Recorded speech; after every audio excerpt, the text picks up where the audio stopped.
Hey, Monroe County, Will Davis with the reporter, bringing you some of the highlights from this week's newspaper. So when you get your copy in a local store, you will know what you're getting. A Monroe County magistrate judge indicates he may be willing to charge a store clerk who was accused by an inmate of firing at him back in 2019. Justin Donnelly is awaiting trial on aggravated assault on a police officer charges.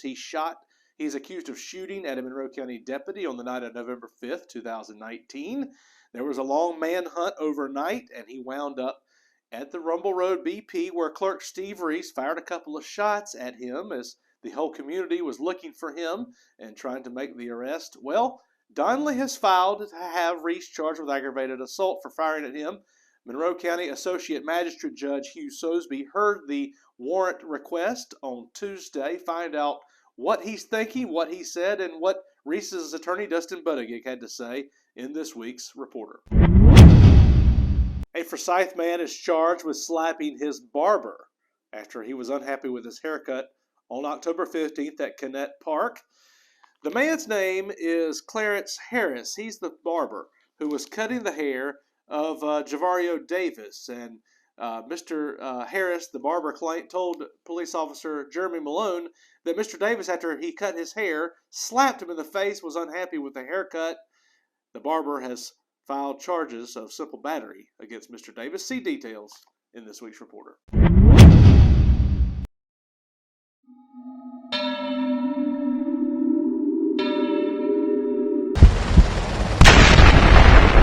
October of 1971, a military transport en route to Fort Benning collides midair with a local crop duster. A recovery team is deployed to the crash site. What they discover is terrifying. Hi, this is Donna Wilson with the Monroe County Reporter Incident of the Week. Officer Richard Maddox responded to an animal complaint on Lakeside Drive on October the 12th, and a woman told him she met with her two children were walking down the Oak Ridge Drive when two brown goats met them in the road. She said she recognized the goats as those that reside at a house across the street from her home. As Maddox was talking to the woman, the goats were walking around her yard, chewing on her Halloween decorations. Maddox called the animal control, and they were able to secure the goats within a chain-link fence across the street.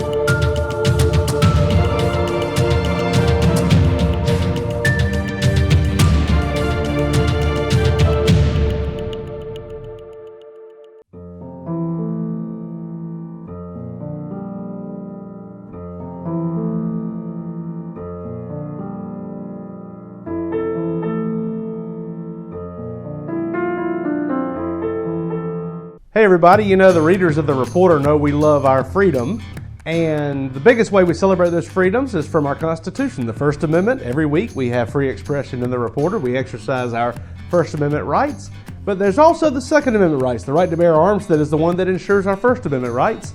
And the Reporter this season is celebrating the Second Amendment by giving away one of these. Everybody that renews or subscribes to the Reporter from now until Thanksgiving will be eligible for this beautiful AR-15. Just either renew your subscription for $50 or buy a new one. Sign up a friend or family member for the Reporter and you will be entered into the contest.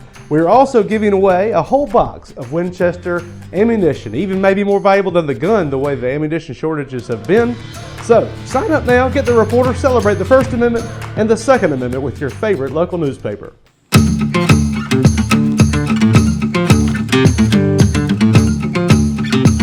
Whenever I go camping at High Falls State Park, I always make sure to bring the Reporter so I don't miss anything. You should too. Subscribe to the Reporter today. Most Monroe Countyans have learned by now that the best place to go for homemade lasagna, casseroles, custom cakes, and pies is the popular Old Mill Market Company. which also sells locally sourced produce, meats, and gifts. Since its opening back in early May, the market has become a local hit. Last Saturday, 44 separate businesses were added to the location when they officially opened up. Katie Rowland cut the ribbon for the Makers Mart in a ceremony attended by vendors, guests, and of course eager shoppers. It's a perfect spot for local makers, artisans, and small businesses for selling everything from gifts from Red Dirt Vagabond to women's clothing and accessories from Sage and Sparrow. Instead of going to one store, you're going to 44 at one location, Katie said. A Riverdale man is behind bars at the Monroe County Jail accused of drugs and fleeing police. He was captured after a foot chase behind the Forsyth Walmart back on October 21st. His name is Leon Blake, 41 years old. He was spotted by Deputy John Cochran. Cochran said he was following too closely. He tried to make a traffic stop. Mr. Blake took off and fled I-75 South to the Walmart exit, where he got out of his car, ran into the woods, and deputies found amounts of methamphetamine in the car, and he was finally captured and arrested. See more details in this week's Reporter. Monroe County loves its firearms, and there's no better place to get your firearms and ammunition needs than Red Root Defense, a small family-owned business right here in the heart of Georgia near the Jones-Monroe County line. Check them out for a full selection of firearms, ammunition, and accessories. You know, the word fake news has become sort of commonplace in the last couple of years, and the Reporter wants to do its part to get in on the fun. So every week, we will try to feature on this broadcast one piece of fake news. Your job as the viewer is to try to determine which one is fake news. There used to be a game show like this where you try to figure out who's telling the truth and who's telling the lie. Well, that's what's going on here. Find out which one is the fake news and post it here in the comments below. Hey, this week the Reporter is pleased to present a whole section on women in business in Monroe County. This is in conjunction with the Women in Business Month, and we have a tremendous number of women who serve this community as business leaders.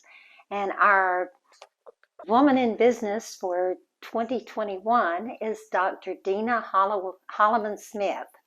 She is a homegrown product of Monroe County, having grown up here, attended Tift College, and then attended the Medical College School of Dentistry in Augusta, and returning home after graduating from there, and has been in her current office on Martin Luther King Jr. Drive, well, anyway, near the hospital, since 1987.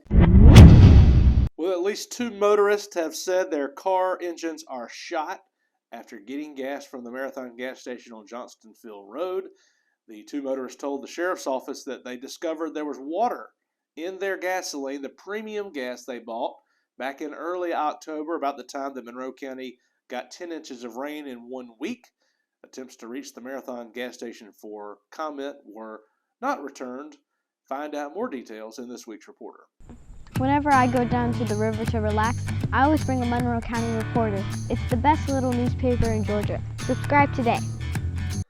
Well, Vice President Kamala Harris has been under fire for not going to the U.S.-Mexican border as the flood of illegal immigrants continues to pour into the country. She was placed in charge of the border by President Joe Biden, but Kamala had an interesting defense this week. She pointed out that actually she had been put in charge of another border, the Monroe-Bibb border dispute, and that's where she's visiting to find out what went wrong with that border dispute. So that's the latest from Washington in this week's Reporter. Well, the Mary Persons Bulldogs had a big win last Friday over Upson Lee, pretty much securing a spot in the state playoffs. Martinez is in motion, fakes it to him. Hickman rolls to the right. He's going to throw it deep. And Hickman got it! Overshot his landing field. Touchdown, LaVinca and the Dogs. Wow. But they have more business to take care of in the regular season because the backyard brawl is Friday here at Dan Pitt Stadium. Find out the matchups, what's going on with these two teams, and what may happen on Friday night in this week's Reporter, plus our prediction of the game. Furthermore, the Mary Persons cheer team gets its biggest win of the year, placing #1 over those pesky Pierce County Bears.